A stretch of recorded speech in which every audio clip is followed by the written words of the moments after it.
propose tout d'abord d'attraper vos supports d'assises et de venir vous asseoir. Voilà, installez votre assise comme vous le faites habituellement.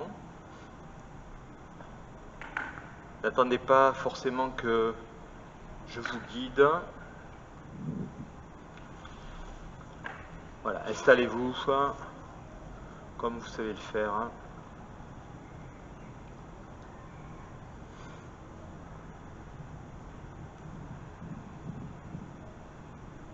Donc je disais qu'aujourd'hui on allait rester allongé la plupart du temps pour travailler le dos, la mobilité de la colonne vertébrale, en torsion. Donc on va faire plein de petits exercices de ce style-là. Alors on va commencer tout d'abord par se recentrer au travers de la conscience de notre souffle, de notre respiration. Donc installez votre posture comme vous savez le faire depuis votre position, votre base. Voilà, jouez avec votre bassin de façon à l'orienter de la façon la plus agréable pour vous. Effacez légèrement peut-être votre creux lombaire, jouez avec et venez tout doucement empiler vos vertèbres les unes au-dessus des autres pour verticaliser cette colonne. Posez vos omoplates à l'horizontale, vos épaules. Détendez vos bras, posez-les quelque part, posez vos mains quelque part sur vos genoux, sur vos cuisses, ou au bas de votre abdomen. La posture qui vous convient. Sentez que vos épaules ne pèsent pas.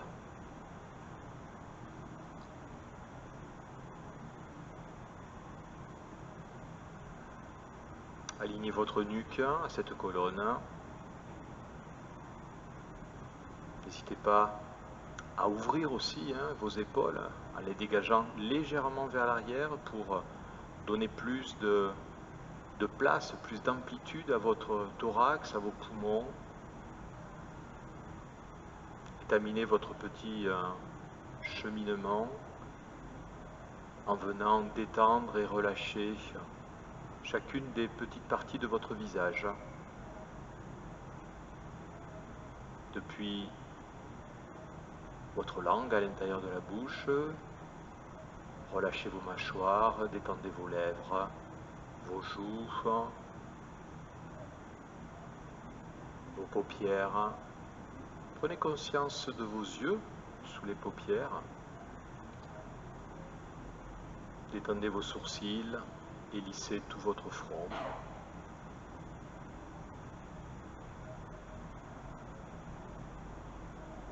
Une fois que vous avez relâché tous ces petits points du visage, balayez en un souffle votre posture depuis son assise, en passant par la colonne, les bras jusqu'au sommet de tête.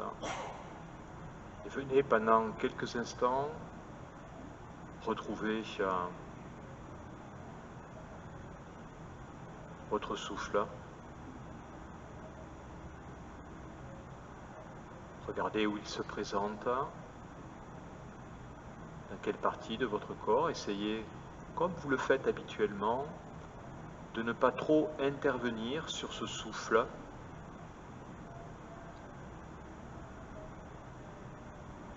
Voyez comment vous pouvez en prendre conscience sans le modifier, sans trop le modifier. Je sais que c'est un exercice qui n'est pas évident.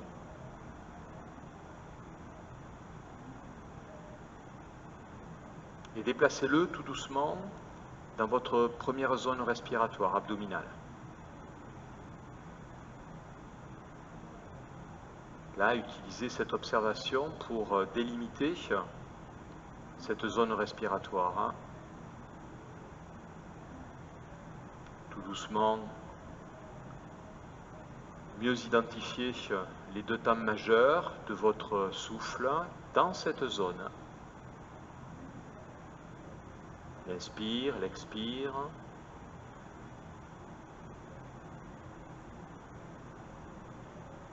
Notez progressivement aussi les temps intermédiaires, en suspension à plein, en suspension à vide.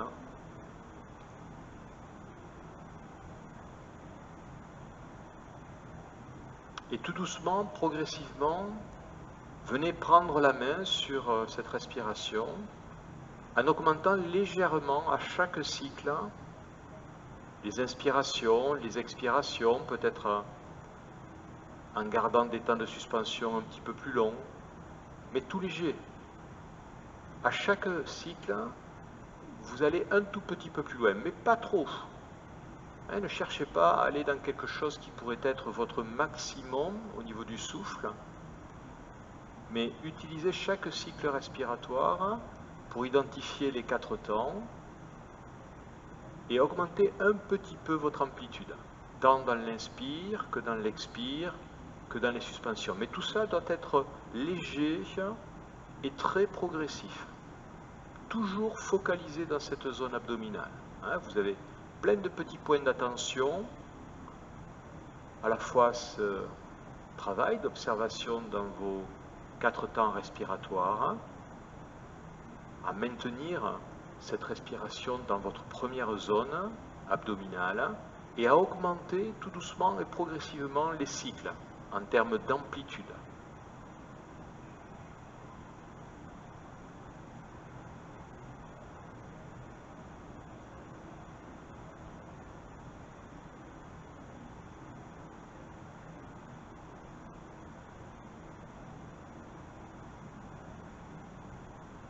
Voilà, puis maintenant assez rapidement, allez chercher votre maximum d'inspiration dans le ventre.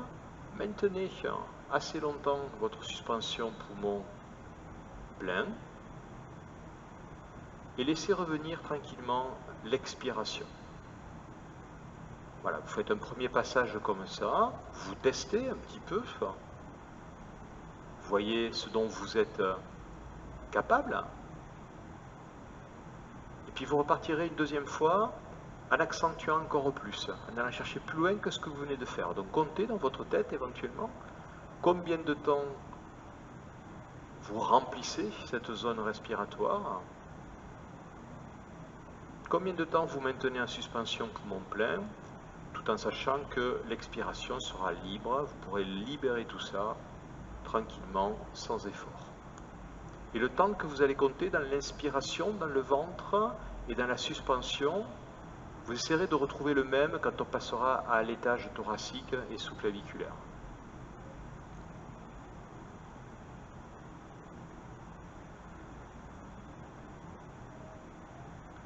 Vous avez fait un premier passage, vous avez fait un deuxième passage, vous avez identifié le temps d'inspiration et le temps de suspension. Vous pouvez maintenant vous déplacer à l'étage thoracique. Donc comme tout à l'heure, reprenez tout le processus. D'abord, je viens poser mon regard sur cet étage, mon souffle suit. Au début, je n'interviens pas forcément sur ce souffle. Je le laisse vivre dans cet étage, ce qui me laisse le temps de le parcourir, cet étage, de façon à le délimiter pour pouvoir ensuite réaliser ce petit exercice respiratoire. Tout doucement, vous venez, comme tout à l'heure, identifier l'inspire et l'expire. Vous reprenez un petit peu la main, mais c'est léger. Un ou deux cycles comme ça.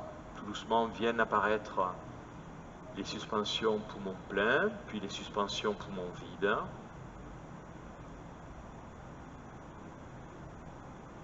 Et progressivement, je donne un petit peu plus d'amplitude à ces 4 temps respiratoires. À chaque cycle, hop, je rajoute un petit peu plus. Mais pas trop. C'est à vous de jauger tout ça.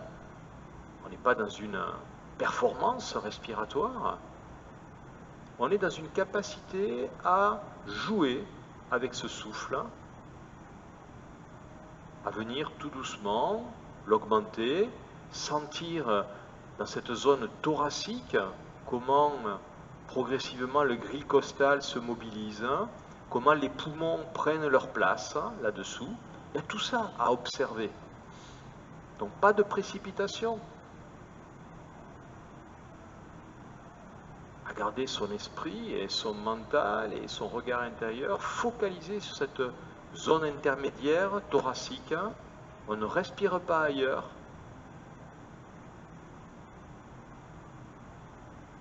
Voilà, puis on augmente tout doucement jusqu'au moment où vous aurez envie de donner beaucoup plus d'amplitude à votre inspiration. Maintenir plus longtemps une suspension poumon plein et libérer cet expire. Donc ça c'est le premier passage d'essai, on va dire, qui vous amène sur un prochain passage à aller chercher un maximum encore plus important, mais tout en restant dans cette zone thoracique. On ne va pas au-delà, on n'est pas dans l'abdomen, on n'est pas dans la zone sous-claviculaire.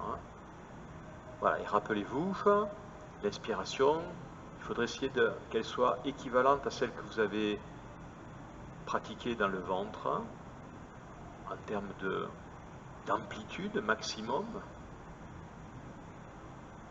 Et n'oubliez pas de jeter de temps en temps un petit coup d'œil sur votre posture que vous avez installée au départ.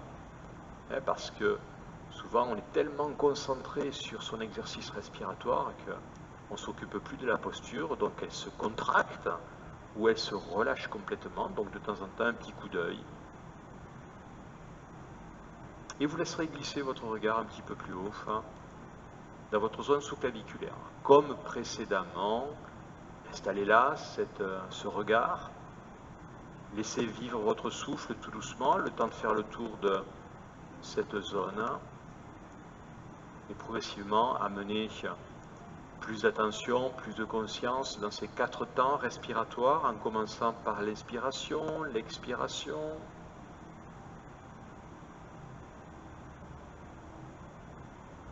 Essayez. Quand on pratique souvent cet exercice, on a tendance à sauter des étapes. On va trop vite sur la mise en place des choses. On veut vite arriver à la fin. Reprenez chacune des étapes. Identification des temps. Insertion des suspensions. Puis tout doucement, à chaque cycle, on met un cran d'amplitude supplémentaire. Vous avez maintenant l'expérience de votre abdomen, de votre thorax, la façon dont vous avez pratiqué dans ces 2 espaces. Donc le 3e espace, vous arrivez déjà avec des bagages de connaissances pour mieux réaliser cet exercice. Voilà, puis à un moment, comme vous l'avez fait précédemment, vous allez donner plus d'amplitude à votre souffle, peut-être pas votre maximum, mais une bonne amplitude. Maintenez autant de temps qu'il vous est permis la suspension poumon plein, toujours là-haut, dans la zone sous-claviculaire, tout en sachant que vous n'êtes pas encore à votre maximum.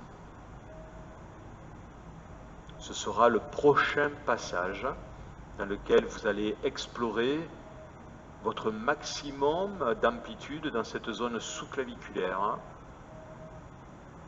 Une amplitude au moins équivalente à ce que vous avez proposé dans votre abdomen ou dans votre thorax.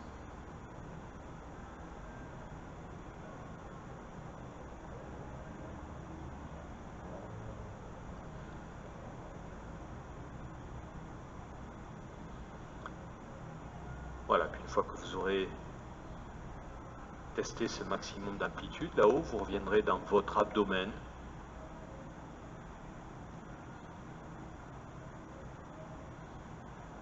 Et vous allez partir tout doucement dans des respirations complètes qui vont venir mobiliser l'abdomen, le thorax, la zone sous-claviculaire, un petit temps de suspension là-haut et vous libérez ces 3 zones dans le sens inverse.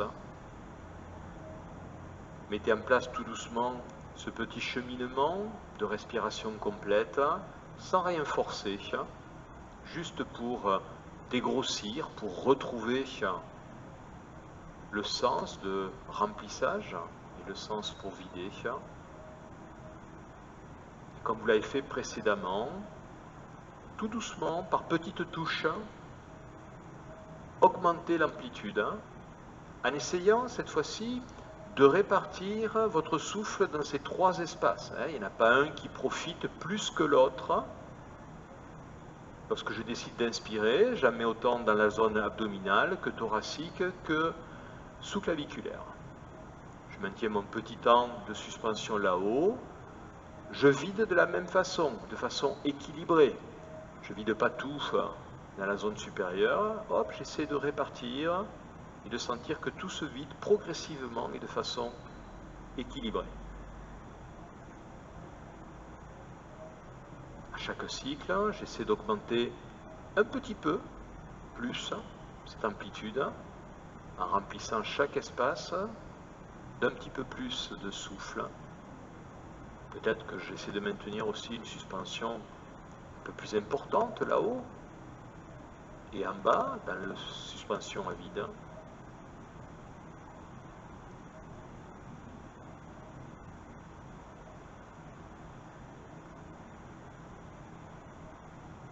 Voilà, puis vous irez chercher, comme vous l'avez fait précédemment dans chaque espace respiratoire, une amplitude d'abord importante, mais qui ne correspond pas à votre maximum. Et dans le deuxième passage, sans vous précipiter, vous irez chercher quelque chose de beaucoup plus important, qui pourrait être votre maximum d'amplitude, tant dans l'inspiration que dans la suspension. Vous laisserez revenir votre souffle tranquillement.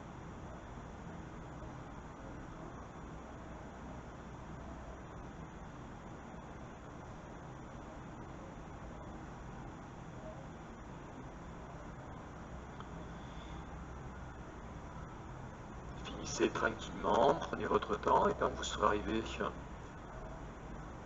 au bout de cette expérience, vous laisserez revenir votre souffle naturellement, là où il veut. Profitez-en avant de reprendre contact avec la salle pour revisiter votre posture, pour voir comment elle a vécu depuis que vous l'avez installée. Est-ce que vous sentez qu'elle est toujours bien installée, bien stable, ou est-ce qu'elle s'était un petit peu relâchée, ou contractée même? Est-ce que vous êtes à l'aise dans la posture que vous avez choisie? Est-ce que vous sentez des petites sensibilités à droite à gauche, ou est-ce que vous pourriez rester comme cela encore de nombreuses minutes? Voilà, tout ça, ce sont des petits constats que vous pouvez faire pour vous permettre la fois prochaine de choisir quelque chose de peut-être encore plus adapté. Voilà, puis vous reviendrez progressivement à la conscience de cette salle, en ouvrant les yeux, en bougeant un petit peu éventuellement, tout doucement. N'hésitez pas à bâiller, C'est vraiment un outil, le bâillement, qui est à votre disposition, que vous pouvez solliciter le plus souvent possible. Et autorisez-vous à bâiller à gorge déployée, contrairement à ce qu'on nous a appris depuis tout petit. Enfin, moi, on m'avait pris ça. Il fallait mettre la main devant, surtout maintenant avec l'épidémie. Voilà. Allez, ce que je vous propose, c'est que l'on commence à mobiliser ce dos. D'accord? Donc ça va être deux. Alors, je ne sais pas si on va avoir le temps, parce que je me rends compte que j'ai mis un programme très chargé. Quand je suis tout seul à mon bureau en train d'écrire mon programme, je ne me rends pas toujours compte du temps que cela va prendre. Mais je me rends compte aussi qu'entre le premier cours de la semaine et le dernier cours de la semaine, j'arrive à caser plus de choses. C'est pas que vous soyez moins bon que ceux de la fin de la semaine, mais c'est moi qui joue différemment. Allez, on va d'abord chauffer un petit peu cette colonne en faisant, vous savez, cette espèce de mouvement de rocking chair, là, où on roule d'avant en arrière sur la colonne. Donc on y va doucement au début, on donne de plus en plus d'amplitude, on regarde où on peut aller avec les pieds à l'arrière. Voilà, on va rouler sur cette colonne. Ne vous précipitez pas, essayez juste de sentir que, vous voyez comment c'est foutu en rocking chair. C'est vraiment quelque chose qui est vraiment arrondi, et à chaque fois que ça bascule dans un sens ou dans l'autre, toute la longueur profite de votre colonne. C'est ce qui doit se passer. Essayez de faire ça, parce que souvent je vois des colonnes, quand on arrive à peu près au niveau des dernières thoraciques ici, le creux lombaire il tombe sur le tapis. D'accord, ça roule bien et puis pouf. Donc essayez de veiller à ça. C'est-à-dire que quand vous sentez que vous arrivez vers le creux lombaire, il faut vraiment rentrer le dos, l'arrondir pour faire profiter le creux lombaire du contact du tapis. On y va tout doucement au début, donc sentez aussi comment vous procédez pour vous donner l'élan nécessaire pour rouler.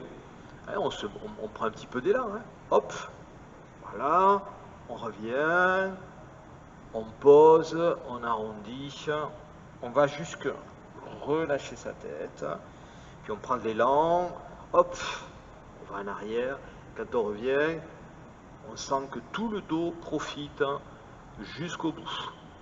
D'accord? Essayez ça doucement au début. Prenez du plaisir à ce petit truc, à ce petit jeu là. Hein? Donc on y va doucement, on va un peu au début, éventuellement. Voilà, puis on revient, on cède les bras sur le côté, on va chercher très loin devant, on relâche sa tête en bout de course. Voilà. Allez, roulez sur votre dos, on commence à mobiliser cette colonne, donc en flexion. On pourrait parler d'une flexion avant, même si on est à... Voilà, puis vous pouvez aussi vous installer une fois que vous avez les pieds à l'arrière, pour bien caler vos épaules et les étaler. Allez chercher loin devant, roulez, sentez que toutes les vertèbres profitent. Voilà, n'hésitez pas à vous installer avec les mains sur le côté, les pieds à l'arrière, lorsque vous êtes... Voilà, sentez que le dos s'étire tout doucement, on le décongestionne.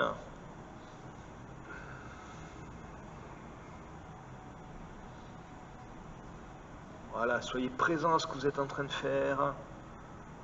Relâchez bien votre tête lorsque vous arrivez devant.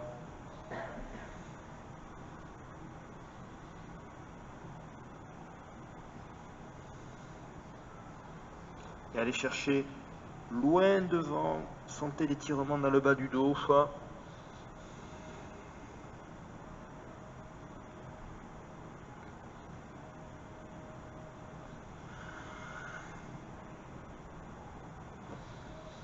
Voilà, et sentez tout doucement, au fur et à mesure que vous êtes en train de réaliser ça, que vous pouvez gagner un petit peu plus à chaque fois, 1 ou 2 centimètres.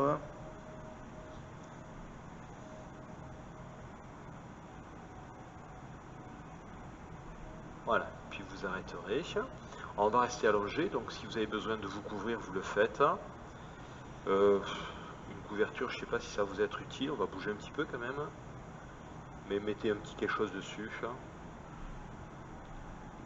Allez, puis vous viendrez vous allonger sur le dos, sur le tapis. Vous garderez vos jambes fléchies.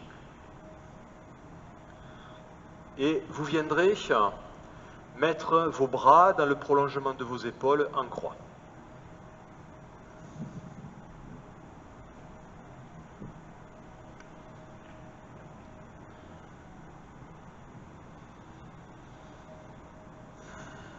Voilà, pendant tout l'exercice, vous connaissez bien cet exercice, on l'a déjà réalisé. Vous allez veiller toujours à maintenir vos épaules, vos omoplates en contact avec le tapis. Quel que soit l'endroit où vont aller vos genoux, votre tête, veillez toujours à ce contact des épaules au tapis. Allez, laissez descendre vos genoux sur le côté gauche vers le tapis. Et voyez ce qui vous correspond en termes d'écartement de pieds. Est-ce que vous préférez avoir les pieds écartés ou les pieds joints ou l'un sur l'autre pour permettre à vos genoux d'aller le plus loin possible en direction du sol? Est-ce que vos épaules restent en contact avec le tapis? Si les épaules décollent, c'est que vous avez voulu aller trop loin avec vos genoux et donc ça vous a obligé à décoller les épaules. Peut-être parce que tout simplement la rotation et la mobilité dans le bas de votre dos n'est pour l'instant pas suffisante. Voilà, puis vous revenez de face et vous allez chercher de l'autre côté. Et soyez attentive à la façon dont vous vous organisez avec vos pieds, jusqu'où vont vos genoux, à droite et à gauche. Vous avez peut-être noté que peut-être d'un côté ou de l'autre, ça va peut-être plus loin. Voilà. On revient de face et on passe de l'autre côté. Donc cette fois-ci, tout le monde, vous allez mettre un pied sur l'autre. Allez, et vous laissez aller. Alors un pied sur l'autre, c'est pas un pied sur la cheville, c'est vraiment essayer de coller les deux pieds au départ, et puis vous les laissez basculer, et puis il y en a un qui se retrouve sur l'autre, lorsque les genoux sont en bas. Voilà. Alors c'est pas la peine d'entrecroiser, de machin. On essaie de partir au départ de pieds côte à côte, on laisse descendre tranquillement les genoux, et puis les pieds restent, voilà, comme ça, l'un sur l'autre. Voilà, et puis on regarde jusqu'où on peut aller avec son bassin. Voilà, on essaie d'avoir aussi son regard dans le bas du dos. Regardez peut-être ce qui empêche d'aller plus loin au niveau des genoux. Puis on revient de face et on fait la même chose de l'autre côté. Donc là, identifiez avec des pieds l'un contre l'autre jusqu'où vous allez d'un côté et de l'autre. Regardez aussi ce qui se passe dans votre dos, dans vos épaules. Voilà, soyez très attentifs, ne vous laissez pas juste faire à basculer d'un côté et de l'autre en ayant la conscience, je ne sais pas trop où. Non, soyez bien là. Voilà, puis vous allez revenir cette fois-ci, vous allez basculer de l'autre côté, mais cette fois-ci avec les pieds bien écartés. Voilà, quand je dis bien écartés, ça veut dire que quand vous allez basculer à gauche, le genou droit va venir se poser sur le pied gauche. Et observez ce qui se passe dans votre dos cette fois-ci. Est-ce qu'il y a des choses qui ont changé par rapport à tout à l'heure, quand vous aviez les pieds l'un contre l'autre? Est-ce que c'est plus facile? Est-ce que c'est moins facile? Est-ce qu'il y a des notions dans votre corps qui ont été modifiées? Est-ce que vous arrivez à poser ce genou droit sur le pied gauche ou pas? L'idée, c'est pas de forcer, c'est de regarder ce que votre corps vous permet de faire, là, maintenant. Puis vous revenez de face, et vous faites la même chose de l'autre côté. Vous laissez aller vos genoux à droite, vous maintenez un écartement qui va vous permettre de poser le genou gauche sur la cheville intérieure droite. Voilà. Alors, essayez de sentir que le genou est bien au niveau de la cheville et pas au niveau du tibia ou au niveau de je ne sais pas trop où. Ça vous donne... L'écartement, en fait, il correspond à la longueur de votre tibia, c'est-à-dire de la cheville jusqu'au genou. Voilà, essayez de chercher cet écartement. Voilà, revenez à nouveau de face et repartez une dernière fois de l'autre côté, en essayant de trouver cet écartement. Sentez que votre genou est prêt à se poser sur la malléole interne de l'autre pied, à peu près. Il y en a, je vois, qui cherchent et qui mesurent. Pourquoi pas? Pourquoi pas? Voilà. Vous sentez votre dos, comment il réagit? Allez. Puis maintenant, vous allez choisir ce qui vous correspond mieux, les pieds joints ou les pieds écartés. Et vous allez tout doucement installer ce petit mouvement qui va vous amener avec les genoux une fois à gauche, puis une fois à droite. Et vous allez installer tout doucement votre respiration dedans. Donc lorsque les genoux basculent d'un côté ou de l'autre, vous allez vider longuement jusqu'à ce que les genoux contactent le sol ou se rapprochent le plus possible du sol. Puis lorsque vous allez inspirer, vos genoux vont revenir à la verticale pour basculer à nouveau de l'autre côté dans une expiration. Choisissez, vous préférez avoir les pieds joints l'un à l'autre ou les pieds écartés, comme vous devez faire. L'une ou l'autre des solutions, vous avez le droit de changer aussi entre-temps, si vous vous rendez compte que c'était mieux finalement l'autre côté. Voilà, et soyez toujours attentive à des épaules. Mylène, elle s'est endormie en statique, elle ne fait plus rien, ça y est, elle dort. Voilà, soyez toujours attentive à ce mouvement que vous synchronisez avec votre souffle, l'expiration pour descendre, l'inspiration pour revenir de face, et veillez toujours à voir vos épaules en contact avec le sol, et à sentir ce que vous êtes en train de mobiliser au niveau de votre dos, donc toute cette partie basse, Peut-être aussi, pouvez-vous identifier là où ça commence à coincer un petit peu. Donc jouez avec ça, donnez un petit peu plus de longueur. Alors vous avez installé les expirations pour descendre, les inspirations pour monter. Venez installer, juste comme ça, peut-être pour nous donner plus d'amplitude, le 3-2-5-2 dans ce souffle. Je monte en inspiration mes genoux à la verticale en 3 temps. Je descends mes genoux d'un côté ou de l'autre en 5 temps. Et je maintiens 2 temps de suspension, poumon vide au sol, poumon plein lorsque mes genoux sont à la verticale. Ça va vous obliger un petit peu à ralentir pour certaines votre mouvement. Et vous vous rendez compte qu'on est dans beaucoup de points d'attention. On ne peut pas, notre mental là, s'il s'échappe, c'est qu'il y a quelque chose qui n'est pas calé. Parce qu'on doit maintenir les épaules au sol, on doit basculer les genoux, on doit synchroniser ça avec le souffle, on doit ralentir ce souffle, on doit avoir de l'attention dans le bas de la colonne aussi.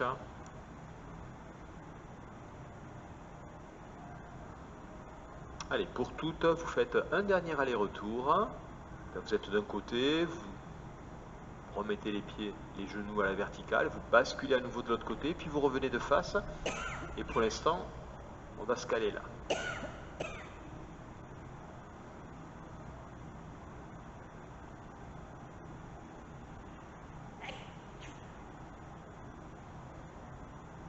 Voilà, vous êtes toutes revenues à peu près de face. Donc ce que vous allez faire maintenant, vous allez laisser basculer vos genoux du côté gauche, par exemple, mais avec les pieds écartés, comme tout à l'heure.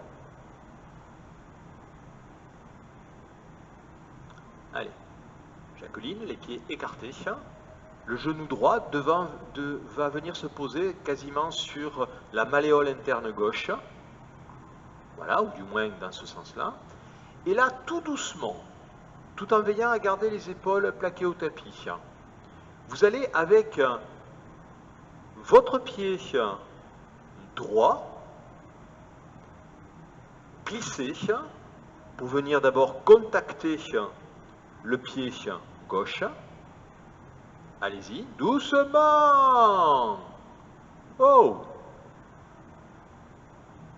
Doucement, on est dans la conscience de ce qu'on est en train de faire. Est-ce que vous avez regardé ce qui s'est passé dans votre dos, à la vitesse où vous êtes allé? C'est pas possible. Donc quand on fait un mouvement, on se pose, on regarde non seulement le mouvement qu'on est en train de faire, mais tout ce qu'il implique au niveau des jambes, des genoux, des articulations du bassin, du dos, de l'épaule. D'accord? À la vitesse où certaines sont allées, c'est pas possible. Vous n'avez rien vu du tout. Vous avez fait de la gym. Vous n'avez pas fait du yoga. Je vous gronde là. Allez, c'est ça que vous devez apprendre ici. Sinon, il faut aller dans un cours de gym, quoi. C'est-à-dire sauter, mettre la musique à fond, crier.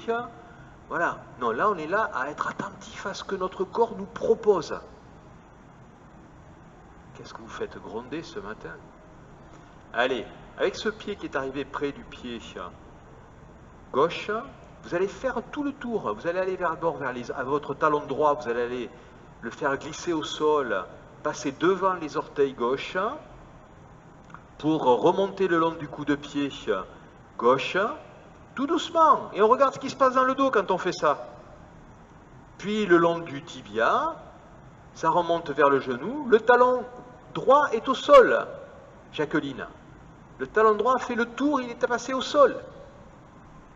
Il suit, ici, le tour, il passe au sol, et il remonte tout doucement. Allez, remontez. Gardez-le au sol, si vous pouvez. Ça va vers le genou, et une fois qu'il est allé vers le genou, il remonte jusque la cuisse. Le talon, là, on remonte, et on regarde ce qui se passe dans le bassin au fur et à mesure qu'on progresse. Et on remonte vers la cuisse. Allez. Et on a les épaules toujours en contact. On essaie de garder le pied, le talon le plus près possible du sol. Voilà. Une fois que vous êtes au niveau de votre cuisse, posez sur le sol, le pied, le talon. On essaie, c'est pas sûr qu'on puisse. Mais on essaie, on fait circuler, on frôle, on essaie de garder le plus possible. Ah oui, c'est pas le même exercice, hein. D'accord? Voilà, on fait ce qu'on peut. Voilà. Et lorsque vous avez votre talon gauche à peu près au niveau de la cuisse, vous allez vous servir de l'appui du talon contre la cuisse, et la cuisse, vous allez la faire remonter vers vous, en poussant doucement. Regardez toujours dans votre dos ce qui est en train de se passer. Faites remonter cette cuisse gauche vers vous, elle vient pousser doucement. On n'est pas dans une compétition, on est en train de regarder comment cela vient impliquer le dos.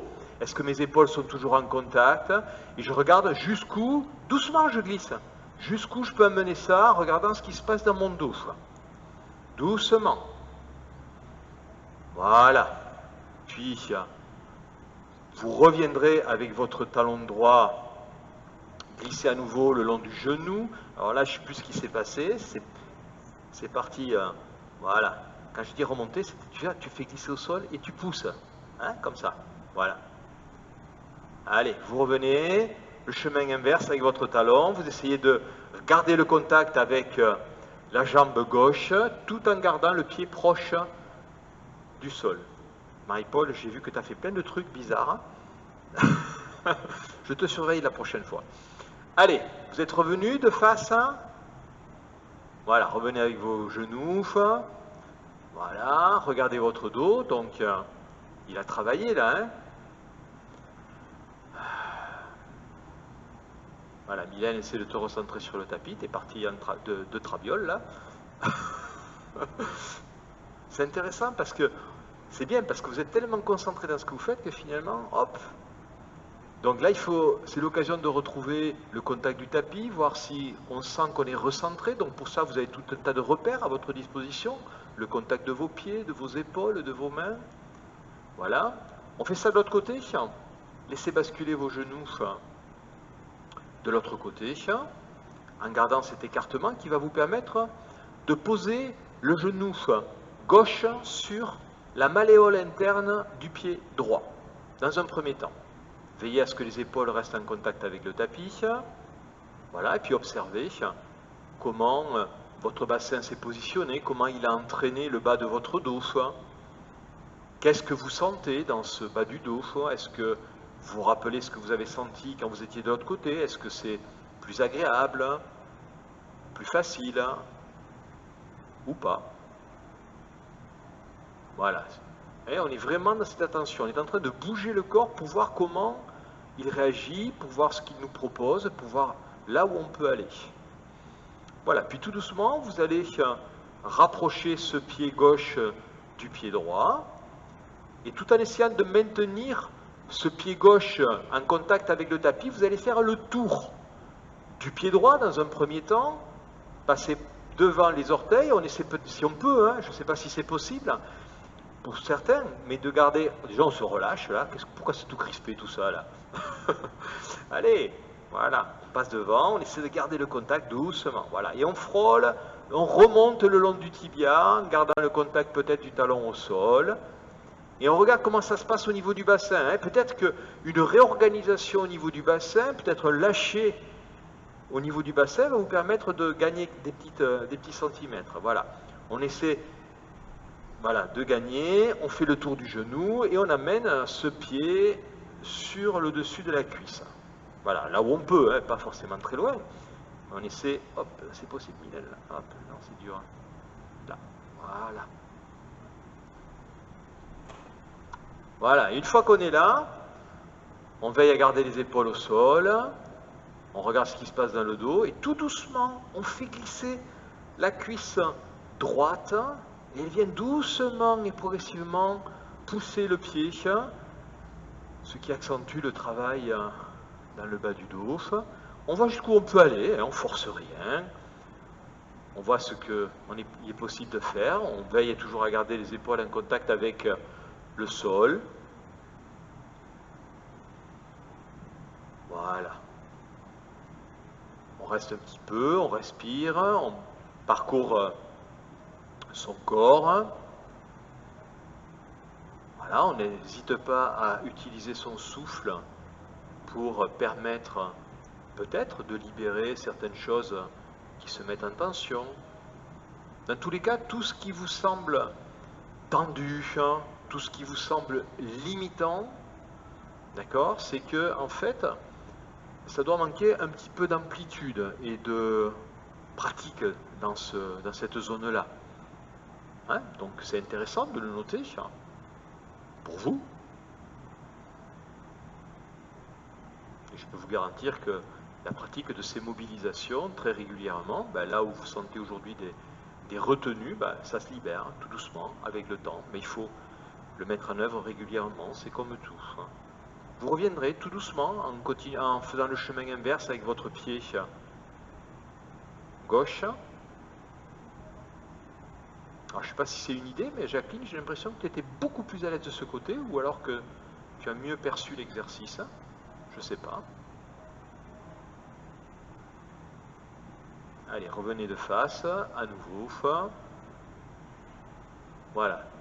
Puis attrapez vos genoux entre les mains, tirez un petit peu dessus, roulez le dos, tirez un petit peu, remontez le dos, basculez de droite à gauche, histoire de venir délayer un petit peu cette histoire.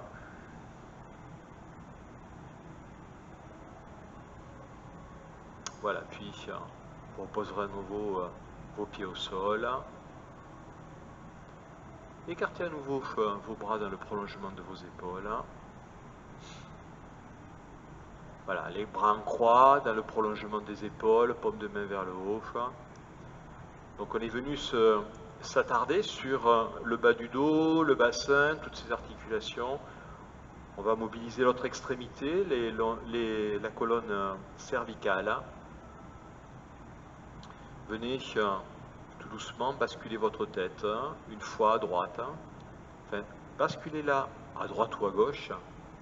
Laissez-la en place et regardez comment vous pouvez orienter votre tête de façon à être plus à l'aise dans votre nuque.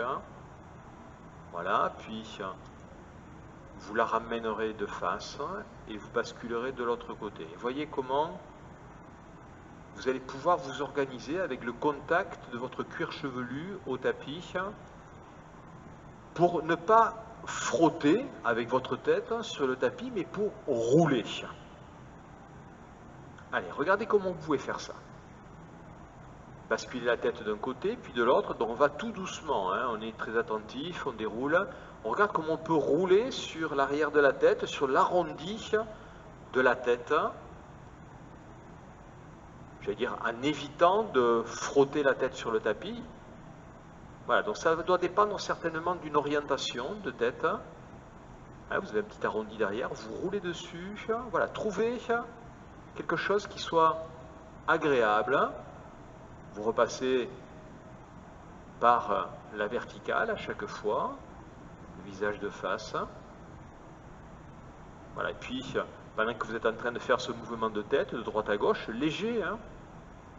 Quand je dis léger, plutôt lent.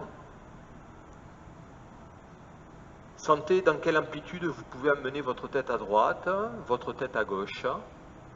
Est-ce que c'est la même amplitude? Est-ce qu'il y a plus de facilité d'un côté que de l'autre?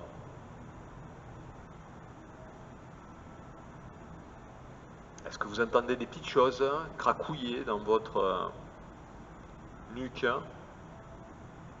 Voilà, on mobilise cette colonne. Installez tout doucement le 3-2-5-2 dans ce mouvement. Ça va vous permettre de ralentir peut-être le mouvement, de lui donner un rythme.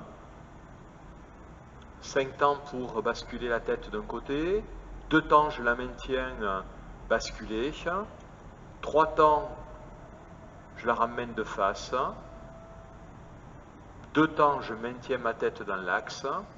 Et 5 temps, je bascule de l'autre côté. Voilà, ça vous donne un petit tempo.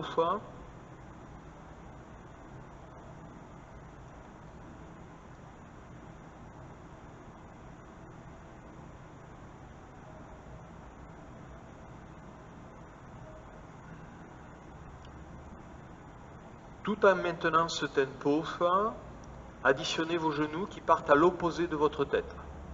Lorsque vous serez revenu de face avec votre tête, vous la faites basculer soit à droite, soit à gauche en 5 temps. et vous envoyez vos genoux soit à droite, soit à gauche, à l'opposé de la tête, en maintenant les pieds au sol, mais en choisissant d'avoir les pieds écartés ou l'un contre l'autre, ce qui vous semble le plus confortable, agréable pour vous. Allez, sentez que la tête et les genoux se croisent à un moment donné, et que lorsque vous avez la tête basculée complètement d'un côté et les genoux de l'autre, dans les deux temps de suspension, votre colonne est complètement en rotation depuis son ancrage au niveau du bassin jusqu'à son ancrage au niveau de la tête. Donc, toutes les vertèbres lombaires, thoraciques, cervicales ont bougé sur leur axe et se sont mises en rotation. Donc profitez de ce temps de suspension pour noter cette rotation de la colonne, et même profitez de ce temps de suspension en deux temps pour, une fois que tout est en rotation, étirer un petit peu. Voilà. Continuez toujours ce rythme en 3, 2, 5, 2.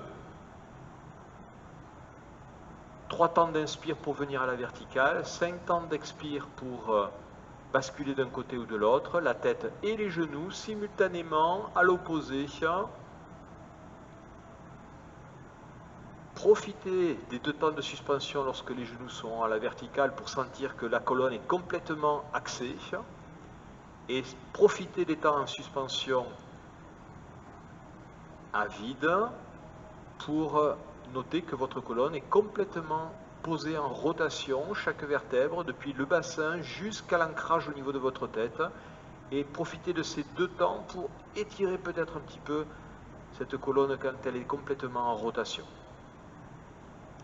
Quand vous arriverez avec les genoux à gauche et la tête à droite, vous vous installez quelques instants. Vous restez en statique, vous choisissez d'avoir les pieds écartés ou les pieds joints, comme tout à l'heure, donc un pied sur l'autre pour permettre aux genoux de descendre, ou 2 pieds bien écartés avec le genou droit posé sur le pied gauche. C'est vous qui voyez.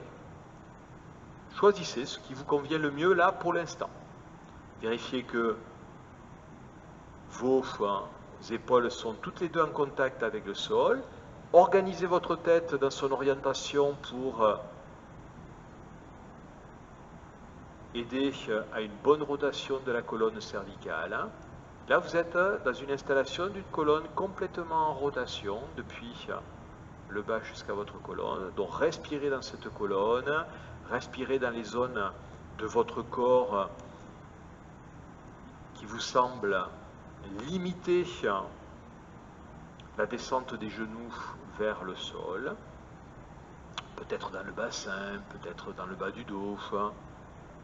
Dans tous les cas, vous pouvez aussi vous poser sur cette zone limitante et l'aider, à l'aide de votre souffle, de vos expirations, à gagner 1 millimètre à chaque fois. On vient poser son regard intérieur sur cet espace limitant, comme si c'était un nœud, et le souffle vient glisser sur les fibres de ce nœud, entre les fibres de ce nœud, pour l'aider à se dénouer, à gagner 1 millimètre de plus, ce qui nous permet de noter que nos genoux descendent d'1 millimètre à chaque expiration. Longue expiration dans cet espace. Voilà, il faut que progressivement, avec le temps, vous ayez cette confiance en vous, vous sentiez que vous avez cette capacité à venir libérer ces nœuds musculaires qui empêchent peut-être votre corps d'aller dans plus d'amplitude.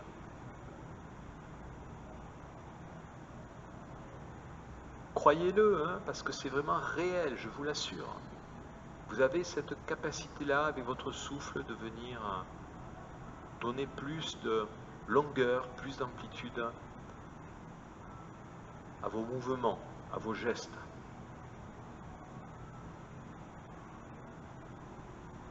Et puis quand vous êtes dans ces postures statiques, hein, propices à l'endormissement, propices au voyage du mental.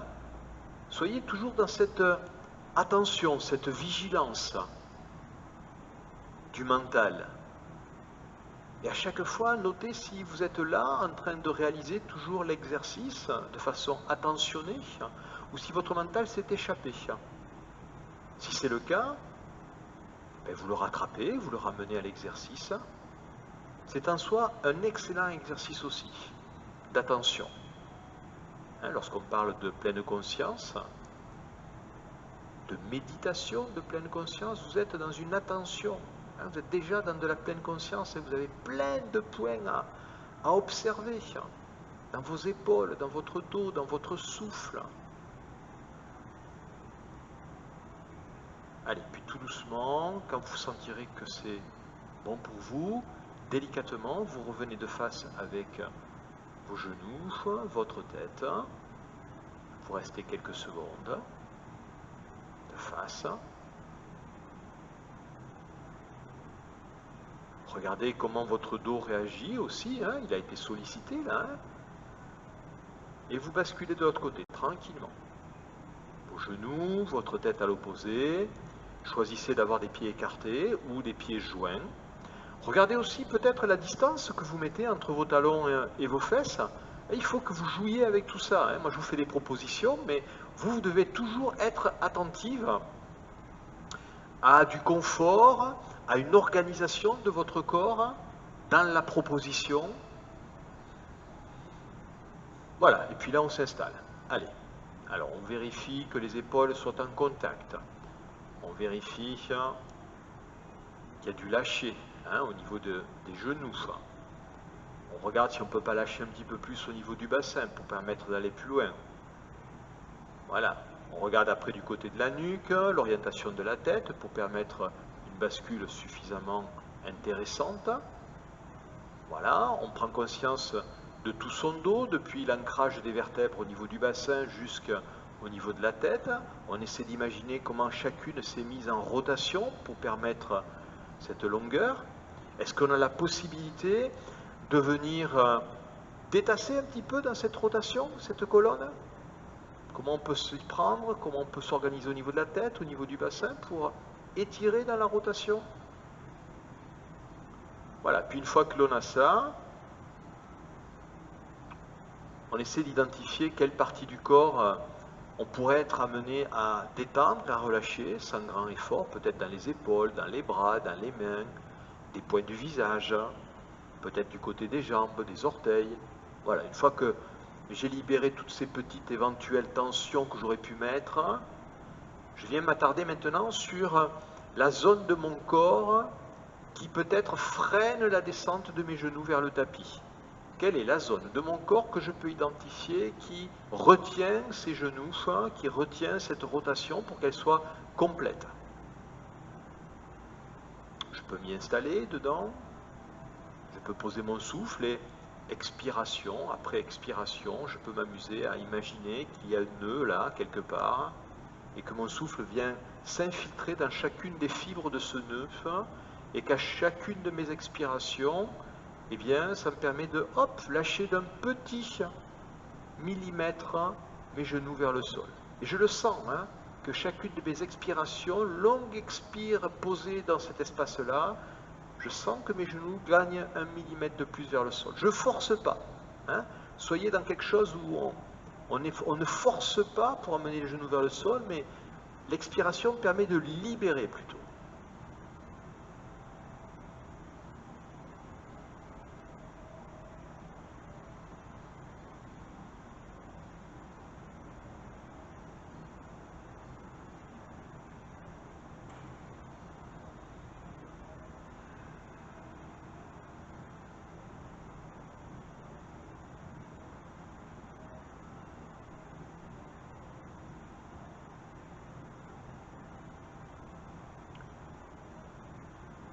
Où est-ce que se trouve votre mental? Est-ce qu'il est là toujours?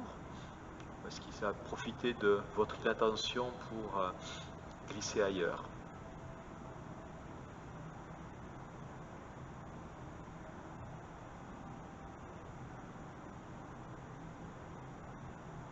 Alors on pourrait comme ça rester beaucoup plus longtemps, dans chacune des postures que nous réalisons d'ailleurs.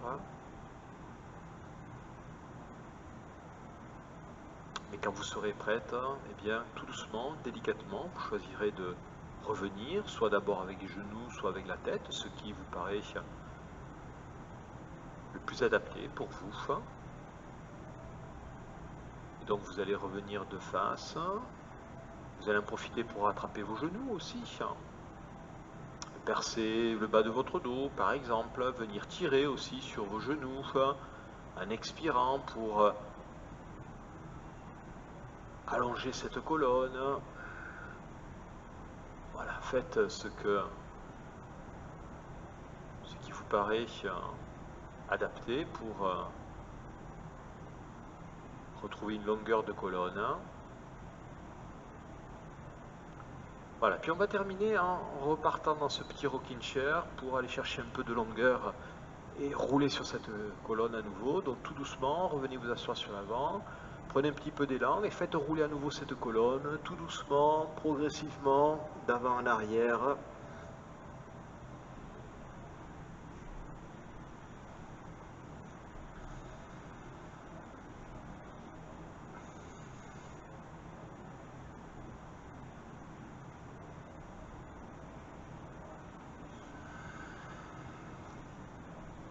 Voilà, relâchez bien jusqu'à votre tête lorsque vous êtes devant. Allez bien installer vos épaules lorsque vous êtes à l'arrière. Voilà, et sentez que toutes les vertèbres profitent du tapis à l'aller et au retour lorsque ça roule. Voilà, pour cela on n'hésite pas à s'aider avec les mains.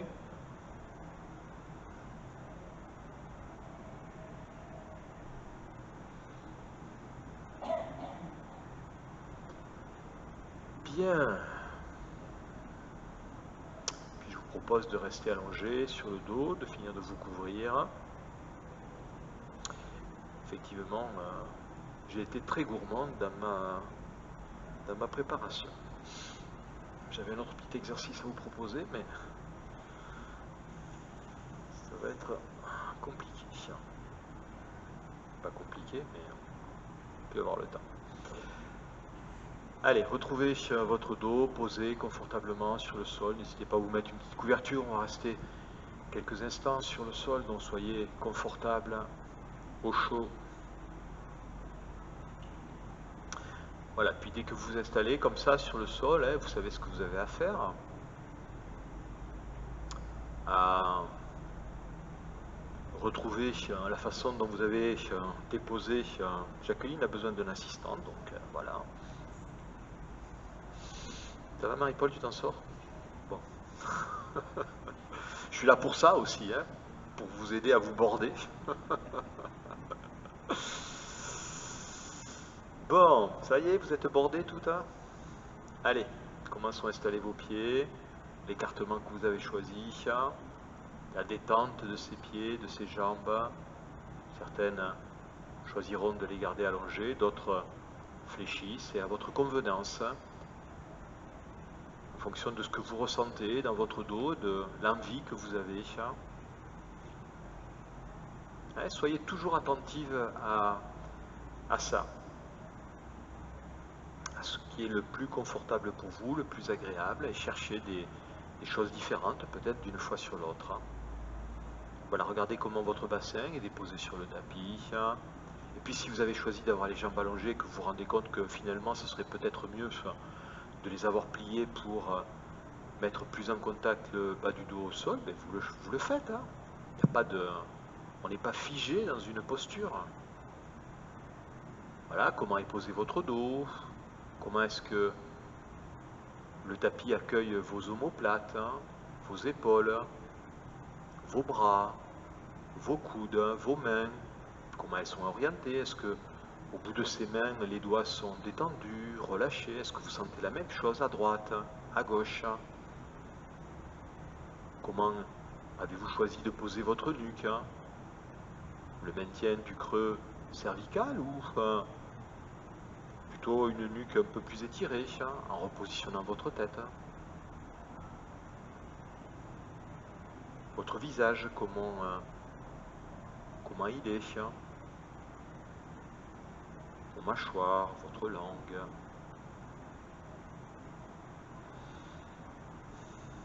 Voilà, une fois que tout ça est installé, que ce corps physique est installé confortablement sur le tapis, revenez dans la conscience quelques instants de votre souffle, de votre respiration. Voilà, je respire.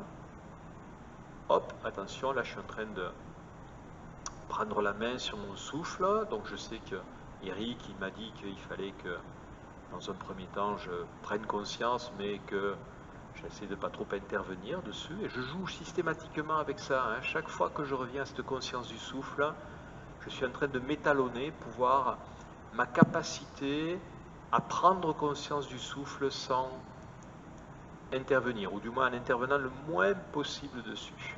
Et avec le temps, vous allez voir que vous allez arriver de mieux en mieux à avoir conscience du souffle sans y toucher. Voilà, puis vous lâchez cette conscience du souffle, vous laissez faire tranquillement, dans ce confort. Et je me propose de continuer cette petite lecture qu'on a entamée la semaine dernière concernant le désir, l'attachement, la saisie. Donc une deuxième partie, il y en a une troisième, donc peut-être que la semaine prochaine ce sera la troisième.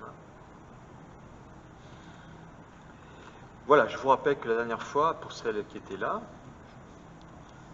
on avait parlé de cette notion de désir, d'attachement. Et l'exemple d'une tasse avait été pris comme objet, mais cet exemple n'est qu'un exemple que l'on peut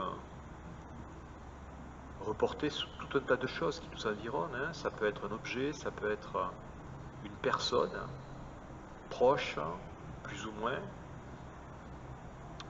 notre voiture, notre maison.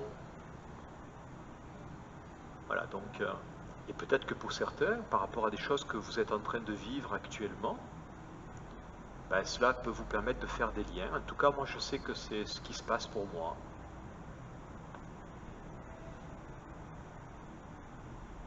Je vous relis juste 2-3 phrases qui résument ce que nous avons dit la dernière fois, et puis après, on enclenche sur la peur de la séparation et le désir-attachement comme base de toutes les émotions.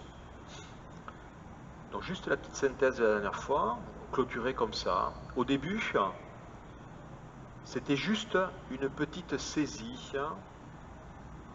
qu'il aurait été très facile à lâcher, avec quelques petites contemplations sur l'impermanence et sur le fait que cet objet ne peut pas donner un véritable bonheur, parce que l'attachement entraîne toujours la souffrance. Tout au début, c'est facile à lâcher, mais quand la dépendance s'installe, cela devient très difficile. Nous en étions arrêtés là. La peur de la séparation. La tasse, dans notre exemple, pourrait être notre copine ou partenaire, nos parents, notre voiture. Et vous voyez comment il est difficile de retrouver sa liberté quand nous sommes devenus aussi dépendants. Cette liberté est précieuse, parce que sans elle, nous allons être poussés à faire beaucoup d'actes pour obtenir, garder, protéger cet objet et pour défendre sa perte et sa destruction. À cause de notre saisie, de notre désir, nous allons nous efforcer de refouler tout ce qui pourrait être un danger pour moi et mon objet. Nous allons faire en sorte de nous coller encore plus à cet objet pour devenir inséparables. Une tension s'installe. La force de l'attachement entre moi et l'objet une bataille qui vise à garder cet objet dans mon territoire et à éviter toutes les forces qui pourraient être nuisibles à cette relation entre moi et mon objet.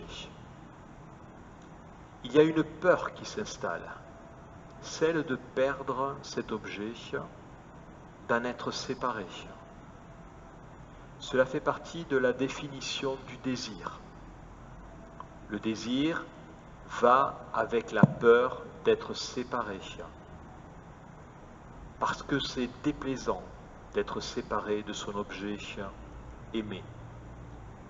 Dans cet attachement, nous allons loin pour protéger notre relation privilégiée avec cet objet.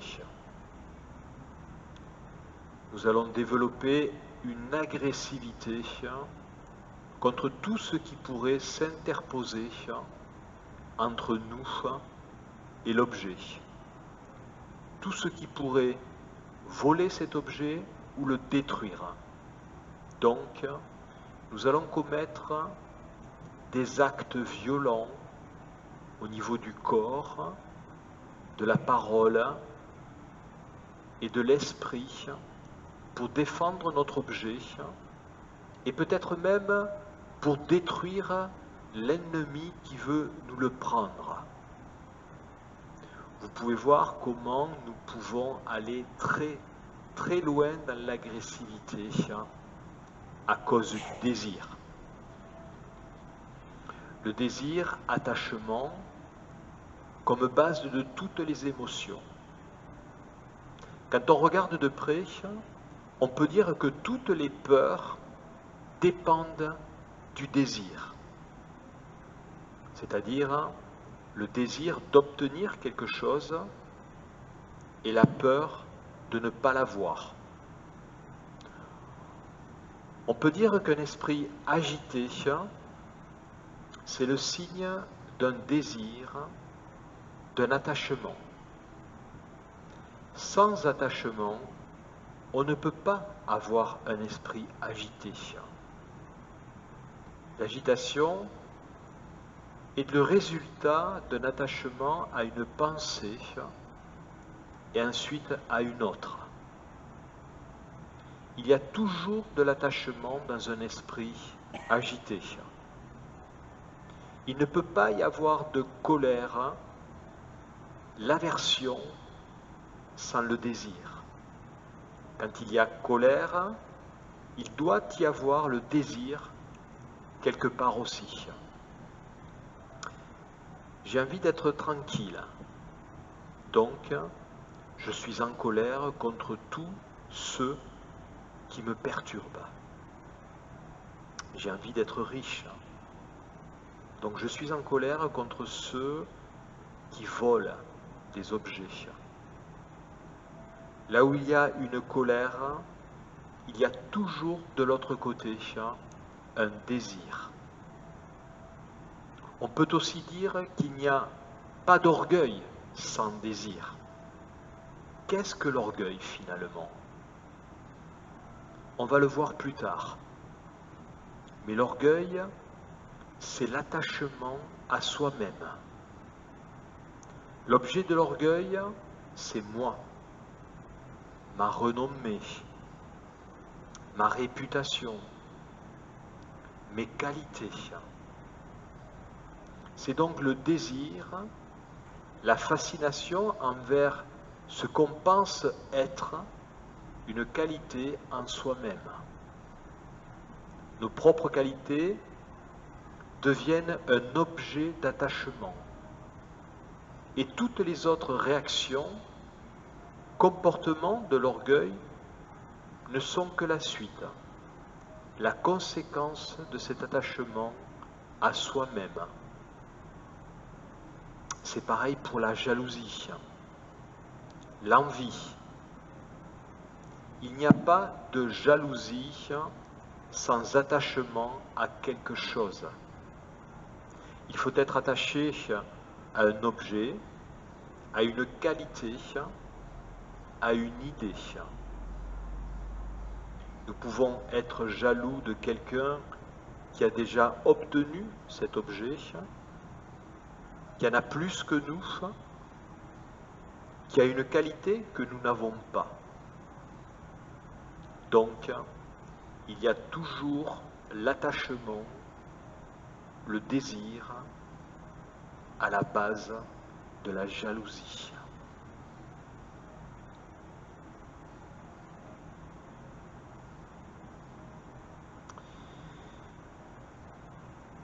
Voilà, mesdames, la suite de cette lecture traite de l'avarice et de l'inséparabilité de la saisie et de l'ignorance.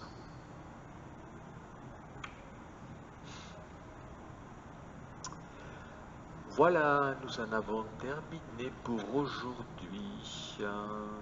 Étirez-vous. C'est un lama qui s'appelle Gwendune Rinpoche. C'est un petit livre qu'il a écrit sur les émotions. L'émotion, le désir, l'attachement n'étant qu'une des émotions. On parle de toutes les émotions comme étant à la base de toutes nos souffrances terrestres. Et donc notre capacité à prendre du recul, de la distance sur ces émotions, donc comme le désir, l'attachement, etc., va nous permettre de nous libérer aussi de ces souffrances. Voilà. Donc, Lama Gwendune Rinpoche, et le livre s'appelle Les émotions. Si vous voulez vous le procurer. Voilà, mesdames, nous allons terminer pour aujourd'hui. Merci à vous d'avoir été là ce matin. J'espère que ce que nous avons filmé, on va y arriver peut-être, un de ces quatre. Donc je vais couper tout ça. Allez.